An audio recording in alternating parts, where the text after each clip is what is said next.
Hi, this is the Apologist bookshelf. I'm Gary Zacharias. I appreciate you joining me again. I can't believe I have managed to overlook this book. I don't know why. It's one of my favorites. So here we go. Here's a chance to talk about it today.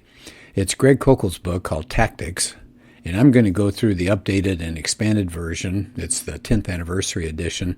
And by the way, if you have a chance and you've got a choice between those two books, please go for the 10th anniversary edition. It's updated, but more than that, it's expanded. It's got a lot of good information in here.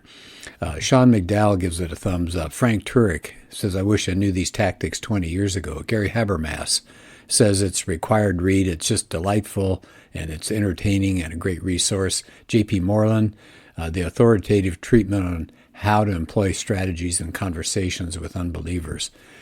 And so the key here is this book tells us how to maneuver as Christians comfortably, in a comfortable way, where we feel like we know what we're doing, and yet we're gracious. We're not using tactics to embarrass, to put down people. And so Koukl talks about in this book how to get a conversation started, how to present the truth clearly. Sometimes that's difficult to do. How to expose faulty thinking, maybe. How to manage details of dialogue, how we can actually maneuver that way. And have a disarming style, even when we're being attacked for our beliefs. Because if the temperature rises a little bit and then we get upset, it ruins the whole thing. So, by the way, just to give you a little background, I'm sure you already know something about Greg Koukl. He has MA degrees in both apologetics and philosophy.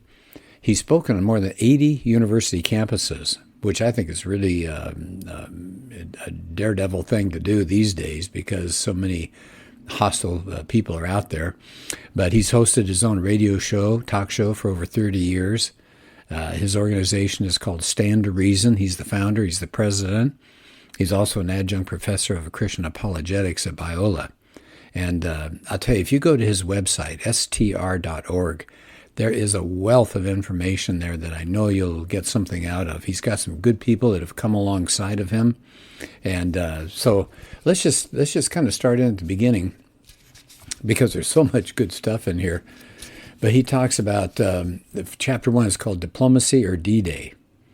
And he said, apologetics has a questionable reputation for a lot of believers. I mean, apologists are supposed to be defending the faith and defeating false ideas, and they're supposed to be knocking down speculations that are raised against the knowledge of God. Now, when you hear things like defending and defeating and knocking things down, he says a lot of people think of those as fighting words. Things like fix bayonets, load your weapons, ready, aim, fire.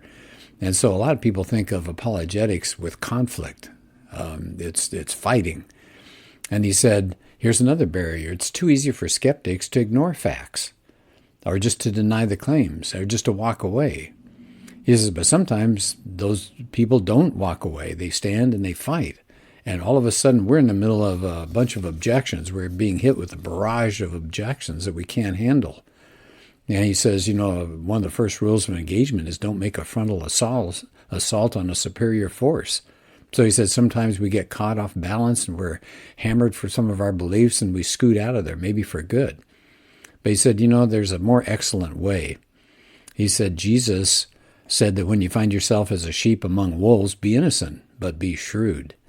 He said there is real welfare going on, but he said we should act more in the realm of diplomacy rather than D-Day.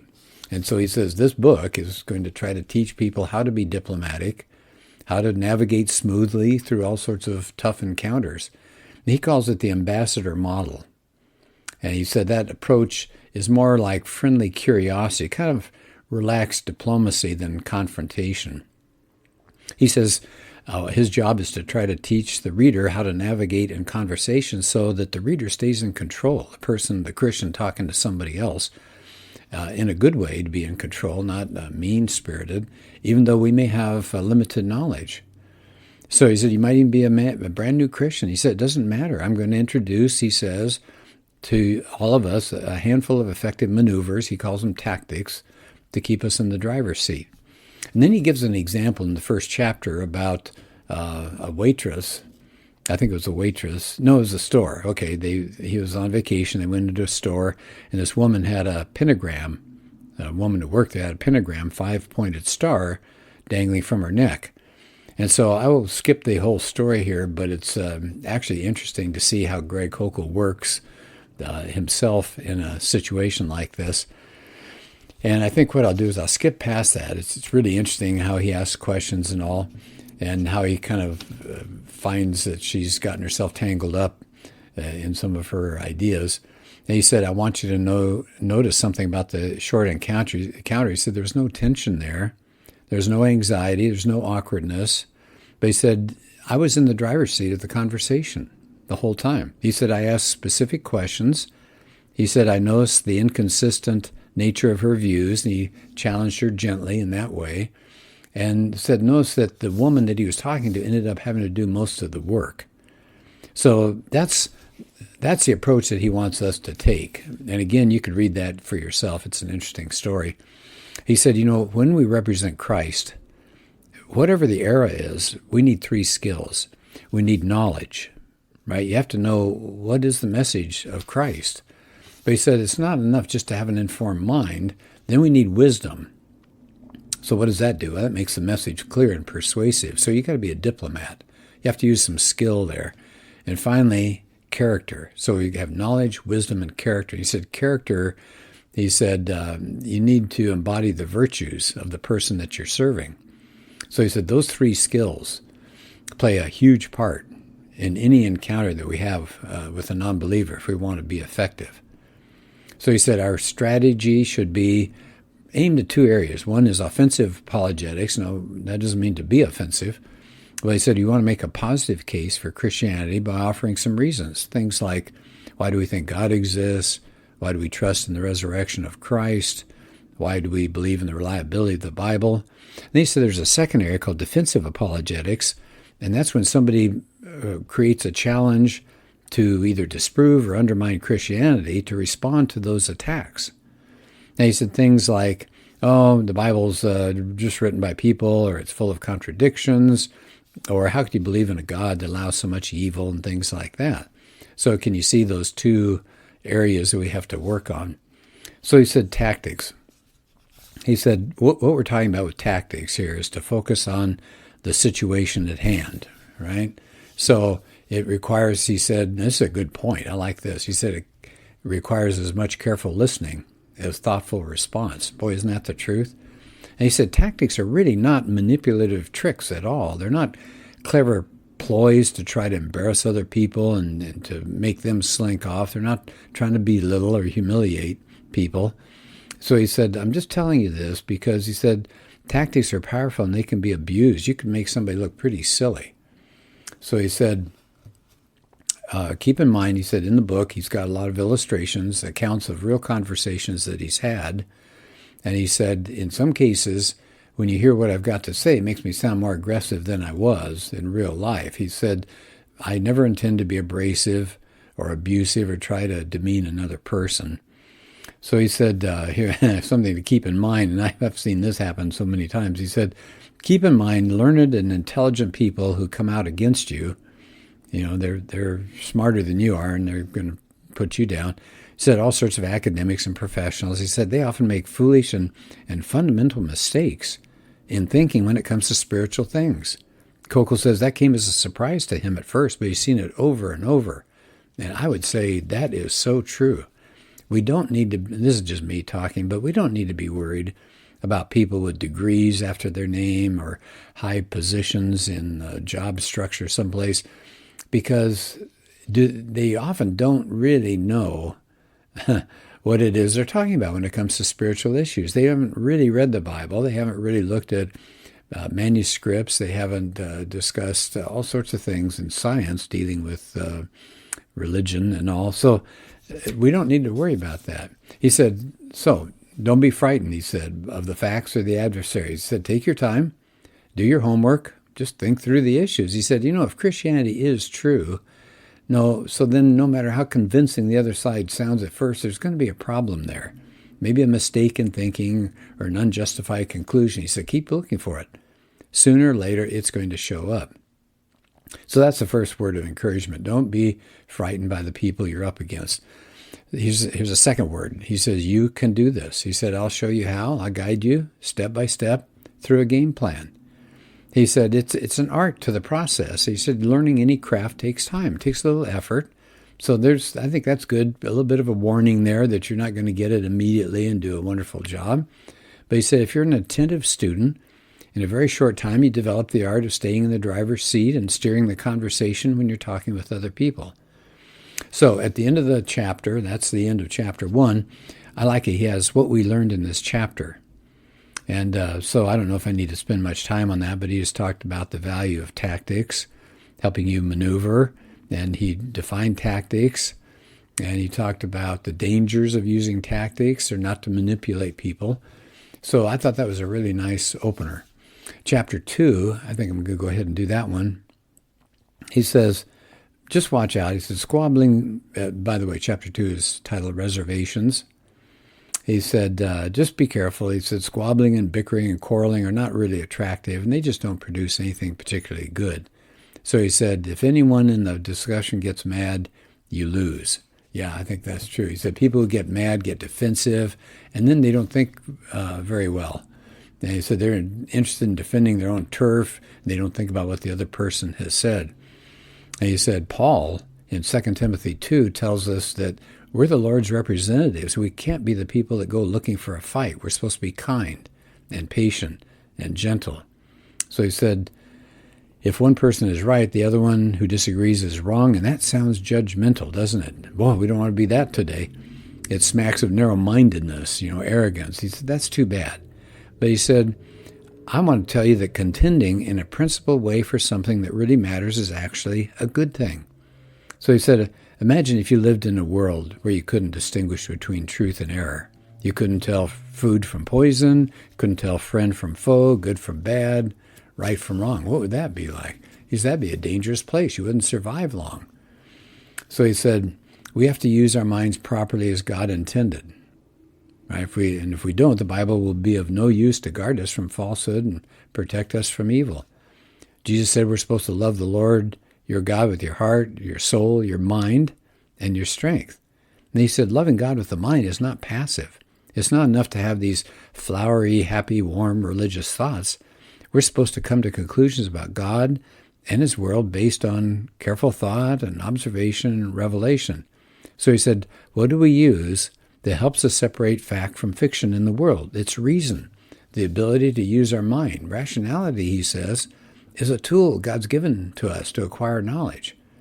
So he said, sometimes when you're trying to sort out what's true, it's not a solitary enterprise. It's sometimes done in the company of others who may dispute what we're saying in a principled way and offer some other ideas, and we end up arguing. So he said the ability to argue well is vital for clear thinking. Arguments are good things. It's a virtue because they help us hold on to what's true and discard what's false. So that's good. I mean, he's trying to point out, let's not say arguments are bad. It's the way we approach the argument. So he said, some people come to mind, though, and they say, well, doesn't Christianity, when it starts arguing, it gets into problems, like it could cause divisions in the church? And somebody will say, well, when people are free to express strong differences of opinion, it threatens unity. So he says, watch out. People will say, oh, a disagreement is coming up. Let's shut down dissent. Let's keep the peace. But he said, yeah, that causes problems, though. He says Christians can get distracted by useless disputes.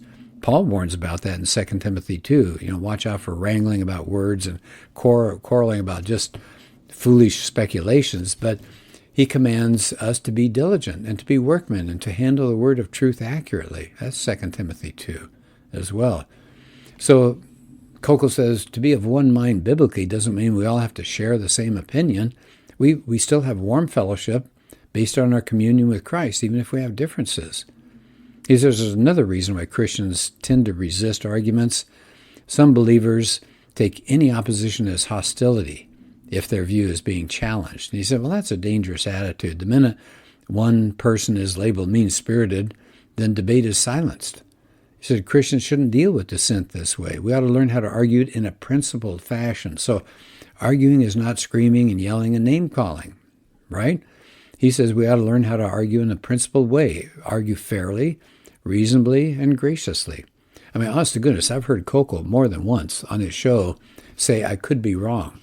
I love to hear him say that because he's indicating kindness and he's indicating a lack of narrow-mindedness. So I like to hear him say things like that. So he said, many debates are really worthy of our best efforts.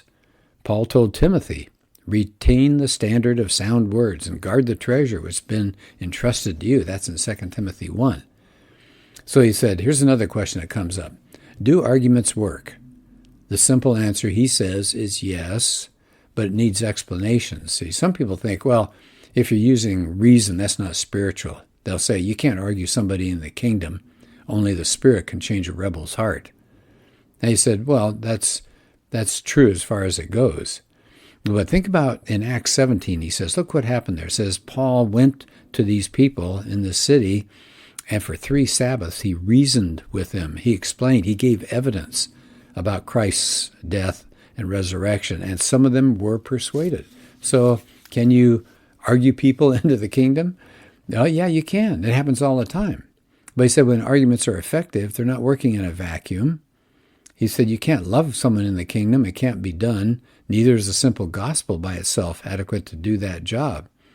He said he knows a lot of people that were treated with a lot of love. They never surrendered to God. Something was missing.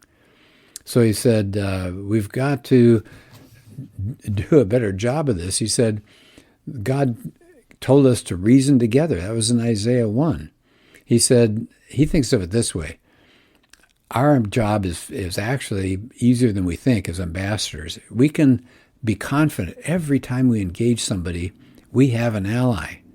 So what do? We do our job as ambassadors. We communicate the truth, try to be clear, try to be gracious, try to be persuasive, and then God's job is to take it from there.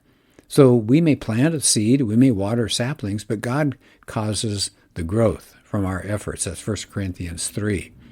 So he said, sharing the gospel is our task, but salvation is God's responsibility. So I don't know about you, but that takes a tremendous burden off of my shoulders because I think, boy, if I don't say it just right, maybe I'll turn this person away from God. But if we're prayerfully involved in a conversation, God will use our words, even if they're ineffective or we're stumbling. It's up to God. Koukl says he calls that principle 100% God and 100% man. I'm responsible for my side of the ledger, and God is responsible for his. I focus on being faithful, but I trust God to be effective. So some will respond, yeah, but some will not.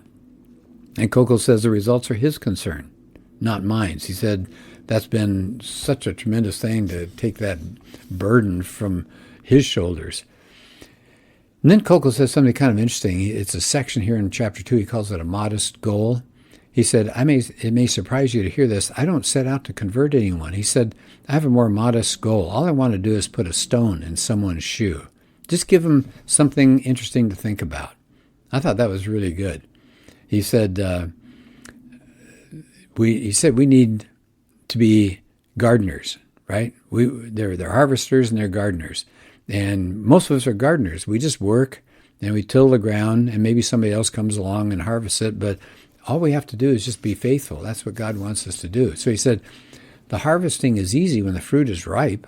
He said, I think we need more gardeners than harvesters. He said, even if you don't fancy yourself a good closer, if you can't pull somebody into the kingdom, fine, just bring them some ideas.